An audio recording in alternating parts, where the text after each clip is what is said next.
अस्सलाम वालेकुम दोस्तों, उम्मीद है आप सब खैरियत से होंगे।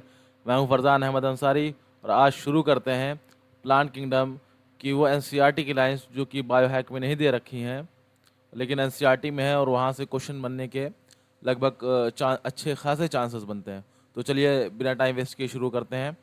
तो सबसे पहले ये देखिए एक लाइन आती है, fungi and the members of Monera and protista having servals have now been excluded from plantae through earlier classifications placed them in the same kingdom, so the cyanobacteria that are also referred to as blue-green algae are not algae anymore.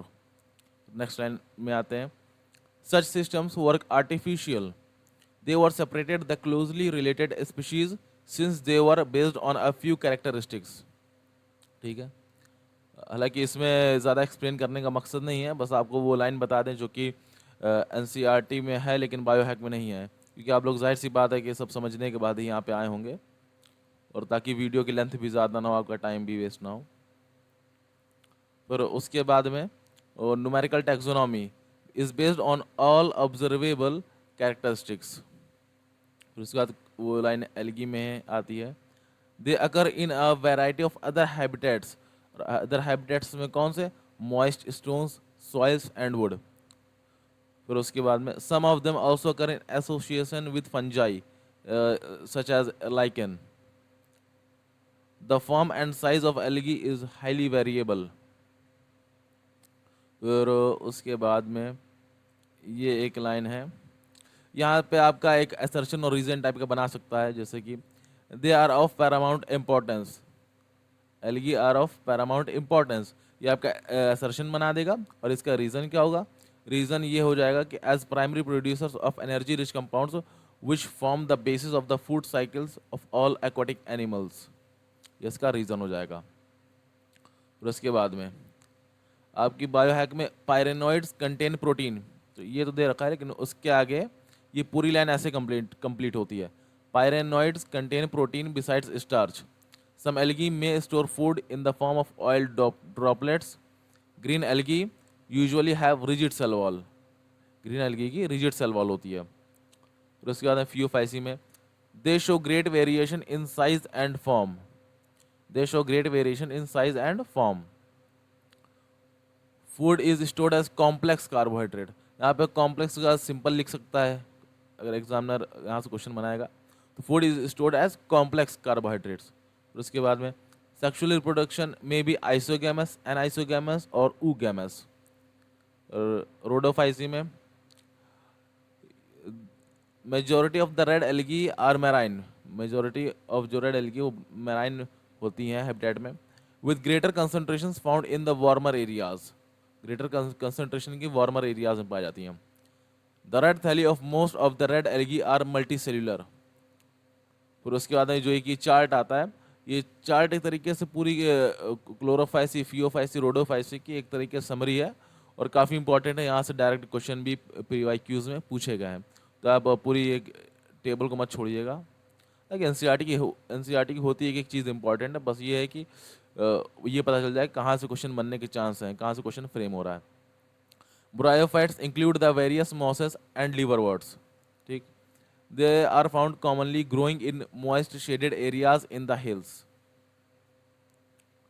फिर the plant body of bryophytes is more differentiated than that of algae, जो plant body bryophyte की ज़्यादा differentiated है than that of algae.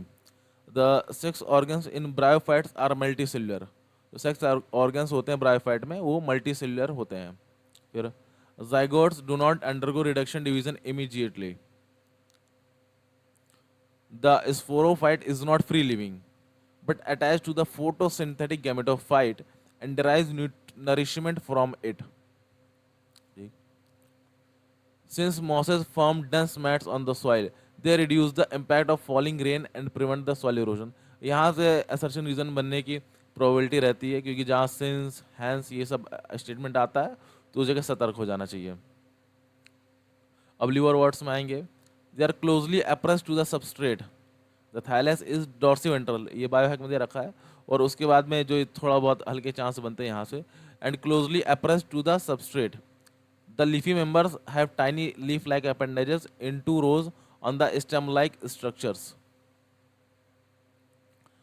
During sexual reproduction, male and female sex organs are produced either on the same or on different thalli. इस तरीके से monoecious और dioecious के बारे में बता रहा है यहाँ पे. Mosses. The predominant stage of the life cycle of a moss is the gametophyte. और उसके बाद में और जो इनमें जो कैप्सूल रहता है, the capsule contains spore. Pteridophytes में आ जाए, they are also frequently grown as ornamentals. However in pteridophytes the main plant body is sporophyte. जो टेरिडोफाइट्स में जो मेन प्लांट बॉडी रहती है वो स्पोरोफाइट रहती है. These organs possess well differentiated vascular tissues. Sporangia produce spores by meiosis in spore mother cells.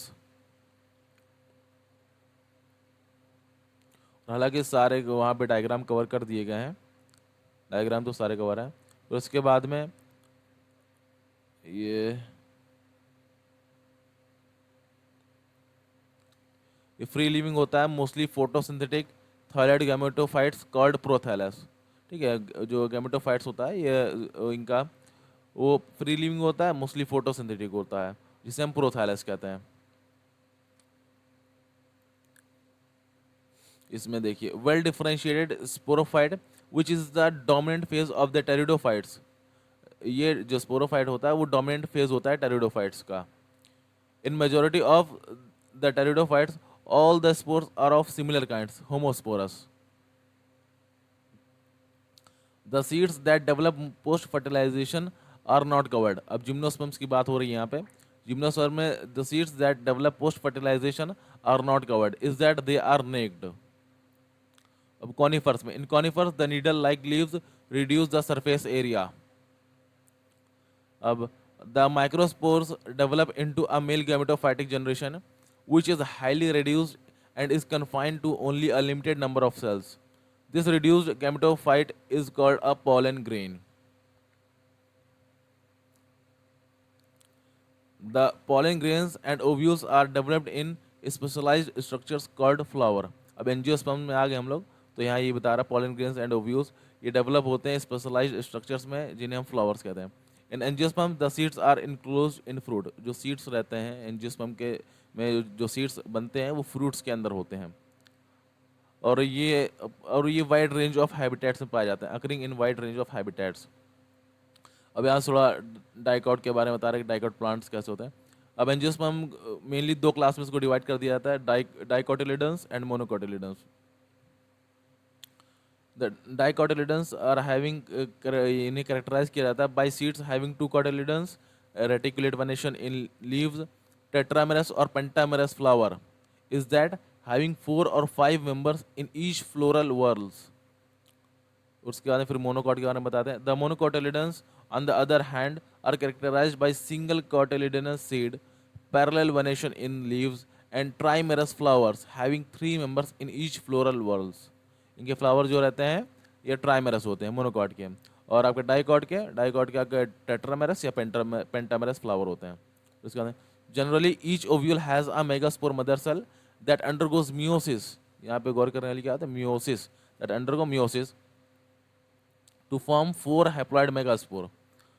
meiosis होता है, 4 haploid megaspore बनते हैं जिनमें से 3 जो है वो degenerate हो जाते हैं and 1 divide to form the embryo sac. और उनमें से एक डिवाइड करता है embryo sac बनाने के लिए, मतलब embryo sac को फॉर्म करने के लिए. Each embryo sac has a 3-celled egg apparatus, 1 egg cell, मतलब कि हर एक एम्ब्रियो सैक में 3-celled egg apparatus होता है जिसमें एक egg cell होता है, 2 synergids होते हैं, 3 antibodal cells and 2 polar nuclei. और जो पोलर न्यूक्लियाई रहते हैं वो इवेंचुअली फ्यूज होके बना लेते हैं डिप्लॉयड सेकेंडरी न्यूक्लियस. ठीक, और इसके बाद ये जो प्रोसेस बता रहा है यहाँ पे डबल फर्टिलाइजेशन, ये तो प्रोसेस समझने वाला है. और इसके जो रिजल्ट आते हैं इस प्रोसेस के वो पूछ लिए जाते हैं, जैसे कि one of the male gametes fuses with the egg cell to form a zygote. इस प्रोसेस को सिनगैमी कहते हैं. The other male gamete fuses with the diploid secondary nucleus to produce the triploid primary endosperm nucleus, जिसे PEN कहते हैं, PEN. Because of the occurrence of 2 fusions is that syngamy and triple fusion. This event is terms as double fertilisation. और ये जो event है वो unique है angiosperm में. और जो ये वाली लाइन है ना, ये लाइन आपको बायोहैक में दे रखी है। फिर उसके बाद the zygote develops into an embryo, जो जाइगोट रहता है वो एम्ब्रियो में डेवलप हो जाता है, और जो पेन है प्राइमरी एंडोस्पर्म न्यूक्लियस है वो डेवलप कर जाता है एंडोस्पर्म में, जो कि प्रोवाइड करता है nourishment to the developing embryo. The synergids and antipodals degenerate after fertilisation during these events, इन इवेंट्स के दौरान जो ओव्यूल रहता है वो सीड में बदल जाता है, डेवलप कर जाता है, and ovaries ovaries develop into the fruit. फिर उसके बाद में कुछ लाइफ साइकिल्स के बारे में दे रखा है, जो हैप्लॉन्टिक, ये डिप्लॉन्टिक और ये हैप्लोडिप्लॉन्टिक जो लाइफ साइकिल है, इसके आप लोग ये जो एक तरीके से डायग्राम बने हुए हैं इन्हें ध्यान में रखिएगा। गैमेटोजेनेसिस क्या हो रही है, यहाँ पे मियोसिस हो रहा है, अभी कोई अगर यहाँ पे हो सकता है पूछ ले फिल इन द ब्लैंक्स, यहाँ पे मियोसिस होगा कि माइटोसिस होगा, तो ये फिगर थोड़ा ध्यान में रखिएगा आप लोग। ये बायोहैक में ये वाला फिगर नहीं दे रखा है, ये वाला, ये तीनों। फिर उसके बाद में और हालांकि चलिए फिर बाद में बताते हैं उस चीज़ को। Plant life cycles and alternation of generations, in plants both haploid and diploid cells can divide by mitosis. Plant में हैप्लॉइड और डिप्लॉइड सेल्स दोनों ही माइटोसिस के द्वारा डिवाइड करती हैं। The haploid plant body produces gametes by mitosis. Following fertilization, the zygote also divide by mitosis to produce a diploid sporophytic plant body. Haploid spores are produced by this plant body by meiosis. ठीक, मैं लाइनों को इसलिए explain नहीं कर रहा हूँ क्योंकि आप ज़्यादातर चीज़, क्योंकि चैप्टर पहले समझते हैं फिर उसको रीड करते हैं, फिर आपने बायोहैक पढ़ी होगी, तो यहाँ तक आते आते आपको चैप्टर पूरा समझ में आ गया। बस आप इस वीडियो को इसलिए देखना है कि आपको पता चल जाए कि कौन सी लाइन छूटी हुई हो, आपको पता चल जाए और आप उसे हाईलाइट कर लें। इसलिए मैं यहाँ पे ज़्यादा एक्सप्लेनेशन पे ज़्यादा पिन पॉइंट नहीं कर रहा हूँ, ठीक है। फिर उसके बाद haploid spores are produced by this plant body by meiosis. फिर उसके बाद ठीक है, thus during the life cycle of any sexually reproducing plant there is an alternation of generations between gamete producing haploid gametophyte and spore producing diploid sporophyte। ठीक, फिर उसके बाद अभी यहाँ हैप्लॉन्टिक लाइफ साइकिल के बारे में डिस्कस किया हुआ, क्योंकि sporophytic generation is represented only by one celled zygote. There are no free living sporophytes, कोई फ्री लिविंग स्पोरोफाइट्स नहीं होते। Meiosis in the zygote result in formation of haploid spores. ठीक, फिर उसके बाद में the dominant photosynthetic phase in such plants is the free living gametophyte. ऐसे को हम लोग हैप्लॉन्टिक लाइफ साइकिल कहते हैं। इसके एग्जांपल खाली मतलब हैप्लॉन्टिक, हैप्लोडिप्लॉन्टिक और डिप्लॉन्टिक के एग्जांपल उन्होंने पूछे हुए बायोहैक में, कैसे कैसे एग्जांपल बता दो। और जो ये सब मैंने हाईलाइट कर रखा है, ये भी क्वेश्चन यहाँ से बनने के अच्छे खासे चांसेस होते हैं। फिर ये देखिए अभी डिप्लॉन्टिक के बारे में, the diploid sporophyte is the dominant photosynthetic independent phase of the plant. The gametophytic phase is represented by the single to few celled haploid gametophyte। ठीक, उसके बाद में in addition all seed bearing plants is that gymnosperms and angiosperms follow this pattern with some variations। ठीक, फिर उसके बाद में अब आता है हैप्लोडिप्लॉन्टिक के बारे में बताएंगे यहाँ पे। इसमें जो दोनों फेजेस होते हैं मल्टी सेल्यूलर होते हैं। दोनों फेजेस से मुराद क्या है कि आपका गैमेटोफाइट और स्पोरोफाइट दोनों ही फेज आपके मल्टी सेल्यूलर होते हैं। However they differ in their dominant phases, बस उनके डोमिनेंट फेज डिफर करते हैं। अ डोमिनेंट इंडिपेंडेंट फोटोसिंथेटिक थायलॉइड और erect phase is represented by a haploid gametophyte. ठीक है, all bryophytes represent this pattern. अब ये है कि इसमें इंडिपेंडेंट डोमिनेंट गैमेटोफाइट है, तो यहाँ पे जो जो वो जो क्या कहते हैं, जो नॉन डिपेंडेंट या जो डोमिनेंट फेज नहीं होगा, वो यहाँ पे कौन सी होगी, वो यहाँ पे कौन सा फेज आपका गैमेटोफाइट होगा। और डोमिनेंट फेज यहाँ पे कौन सा है, डोमिनेंट इंडिपेंडेंट फोटोसिंथेटिक आपका हैप्लॉइड गैमेटोफाइट है। ठीक, और उसके बाद में जितने ब्रायोफाइट्स होते हैं वो यही पैटर्न रिप्रेजेंट करते हैं कि इसमें जो हैप्लॉइड गैमेटोफाइट है वो आपका डोमिनेंट होता है। फिर उसके बाद अब एक फेज ऐसा भी आएगा जिसमें जो डिप्लॉइड स्पोरोफाइट है वो डोमिनेंट होगा। आइए देखते हैं। The diploid sporophyte is represented by a dominant independent photosynthetic vascular plant body. ठीक, all pteridophytes exhibit this pattern, जितने भी टेरिडोफाइट हैं ये सब ये पैटर्न एग्जिबिट करते हैं। ठीक, इसे पर टेरिडोफाइट मत पढ़िएगा, इसे टेरिडोफाइट पढ़ते हैं।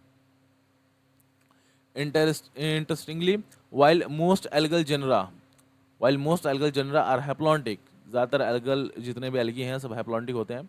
Some of them such as Ectocarpus, इसमें से कुछ जैसे Ectocarpus, Polysiphonia kelps are haplodiplontic, और जो फीकस होता है वो आपका डिप्लॉन्टिक होता है। ये बहुत ज़्यादा पूछे जाने वाला क्वेश्चन है, ये अक्सर पूछता है, और हमारे ख्याल से ये इसमें बायो हैक में मिस है। तो यही सब कुछ चीज़ें थी जो मैंने यहाँ पे हाईलाइट करके रखी थी, जो लाइन वो बायो हैक में मिस है।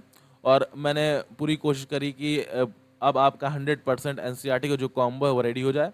एक तरफ आपने बायो हैक तो पढ़ लेनी है, बायो हैक पढ़ने के बाद अब जो एनसीईआरटी की लाइन जो छूट गई हैं वो आप यहाँ से कवर कर लीजिए। वो ये एनसीईआरटी की लाइन आप बायो हैक में ही लिख लीजिए, ताकि जब आप रिवाइज करने बैठे तो कम से कम 15 से 20 मिनट में चैप्टर आपका पूरा क्लोज हो जाए रिवाइज होके, और एनसीईआरटी की एक एक पॉइंट की कवरेज हो जाए। और इस वीडियो में मैंने कोशिश ये करी है कि एक्सप्लेनेशन पे ज़्यादा ध्यान नहीं दिया है मैंने, कि आप पूरा सब समझ के आए होगे यहाँ पे। पूरा समझने के बाद आपने बायो हैक पढ़ी होगी, बायो हैक के बाद आपने देखी होगी कि यार एनसीईआरटी पूरी कवर नहीं है। अब एनसीईआरटी पूरी कवर नहीं है तो चलो देखते हैं कि मतलब कौन कौन से छूटे हुए पॉइंट। तो आप यहाँ पे आए, तो मैंने ज़्यादा एक्सप्लेनेशन पे जोर नहीं दिया है, उस पर जोर दिया कि कम टाइम में पूरी की पूरी चीज़ें कवर कर दी जाए। तो चलिए, जैसा भी रहे बताइएगा, और अगर एक्सप्लेनेशन की ज़रूरत है या कुछ और कंटेंट चाहिए तो वही बताइएगा, इंशाल्लाह पूरी कोशिश करेंगे। चलिए मिलते हैं नेक्स्ट वीडियो में, तब तक के लिए अल्लाह हाफिज़।